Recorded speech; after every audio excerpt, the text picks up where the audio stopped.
Hello everybody, my name is Sofia and I am a teenager, and as I'm on this kind of stage in my home, you might be wondering what I did to deserve a TED Talk. What makes me so special to be worthy of your attention? Am I a child prodigy? No. Did I cure cancer when I was 7? Sadly I didn't. Oh, am I a child entrepreneur? No. I'm just a teenage girl. And now that I'm talking, I can understand why I felt like the most inexperienced person talking in front of you. And I can see that it's gonna be really hard for me to get your attention because I am just a kid. A kid that did not cure cancer, or is a prodigy, or is an entrepreneur. I know you all might be a little concerned about what I did to deserve a TED Talk, and I would be lying if I told you that it didn't take me some sleepless nights to figure that out too. But let's face it, you are only listening to me because I'm in front of you and I look like somebody's assistant in this suit.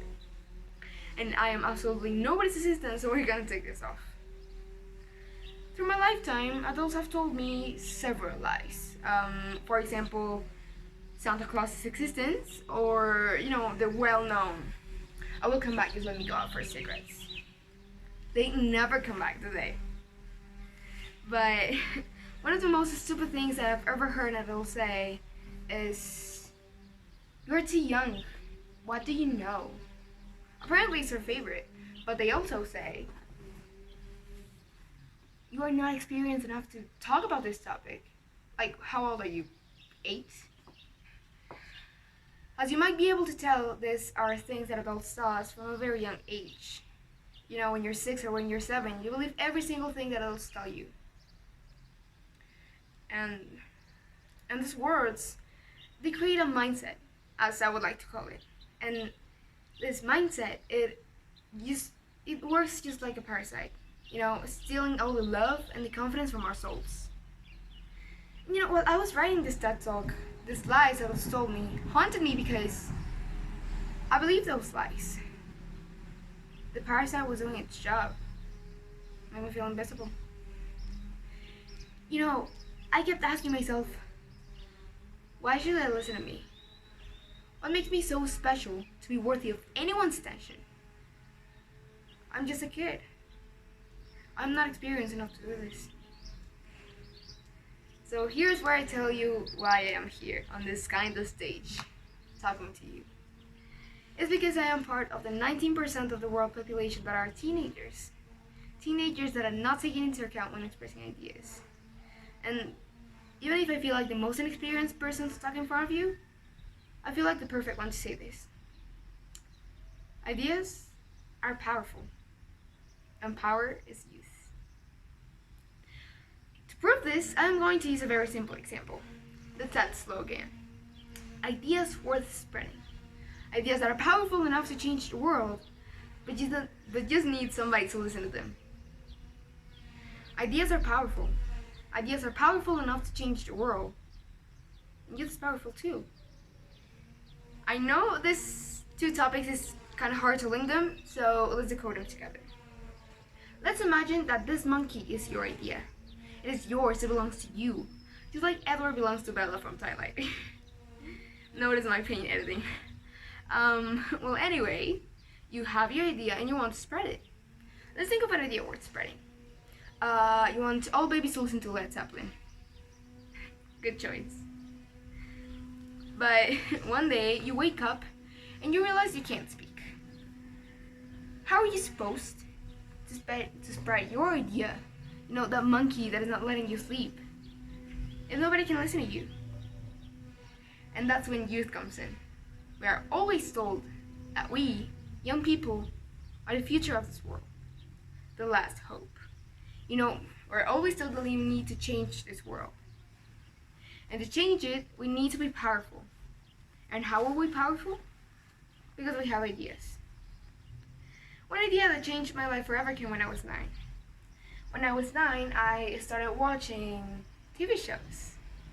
To be a little bit more specific, superhero TV shows.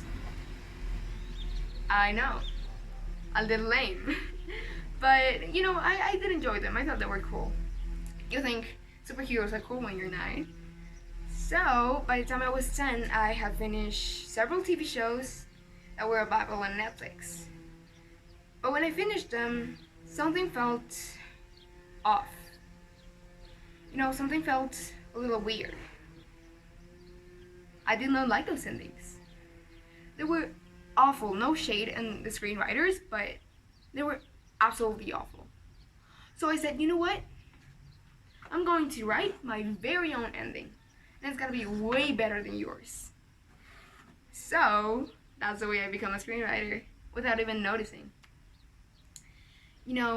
I thought that those characters are so much better that I said, you know what? Screw those screenwriters. I'm going to write my very own ending and it's gonna be way better than yours. Well, anyway, I kept writing, and as I kept growing up, my stories and those endings I was writing became more and more complex. By the end of the year, I had a book full of movie endings and short stories.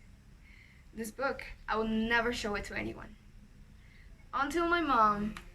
She discovered it. She read all of my stories and she told me to show it to a professional. I was really excited because I could become a writer at age 11. It was good news followed by bad news. My mom and I had sent every single email we could send to writers and to companies that could publish any book. We gave them weeks, we gave them days, months. There was no response.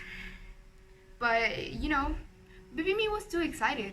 I wanted to become a writer at age 11.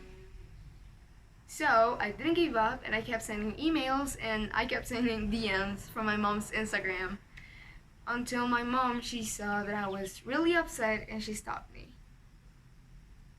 I wasn't going to give up there. I was a little fierce girl and I said, you know what? If nobody's gonna answer and no writer wants to help me, I'm going to show it to one of my Spanish teacher at the time. And I showed it to her and I quote, she said, "Why are you writing? Like, why? How old are you, 8? You're not experienced enough to write something, just go ahead and play." That was the first time I felt less than anyone else because of my age. I thought, I'm too young to write, apparently, or I'm too young to have ideas. Why? I'm less than anybody else because of my age, because I'm young? They always tell me that I'm young, and because I'm young, I'm powerful. Why is this happening to me? I quit writing. That phrase destroyed me, and I quit writing until 8th grade. When I was 13 years old, an English teacher of mine, she assigned a paper about the Twin Towers attack. This paper, I always say it changed my life. I missed writing papers. My teachers hadn't assigned any in a long time. So I wrote it, I printed it, sent it to her email, printed it, gave it to her, and the weeks go by, and she stopped me in one of the hallways. I was going out of my classroom for recess. She stopped me in one of the hallways and tells me, "Your essay was one of the best I have ever read in my entire time teaching in a while." I felt so powerful. I said, my ideas have power again. It's not that they never had power, but they have. So now I'm writing again. And I'm not going to let any adult tell me that I am too young to do whatever I want to do, as long as it's legal. Well, now that I finished my story, I can sense a kind of awkward vibe because I just changed my clothes in front of you, and that's awkward. But it has a reason. It does have a reason. It's not to make you feel awkward. is to show you how I look like almost every single day of my life, and how that 19% of the world population looks like almost every single day of their life. Now, do me a huge favor, alright? Imagine I told you my story, I told you the percentages, and I told you that secret joke in this outfit. But, you know, standing a little bit less formal, hands in my pocket, a little bit more confident, and with other words teenager use. I'm not gonna say them because, you know, not all of them are PG. But imagine it. I want you to imagine it. Now that you've imagined it, and I hope you did,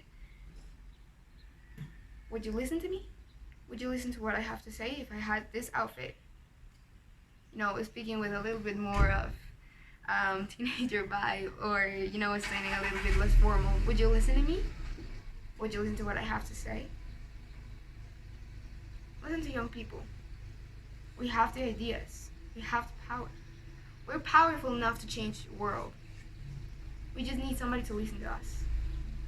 To listen to our crazy solutions, our crazy stories. The world needs it.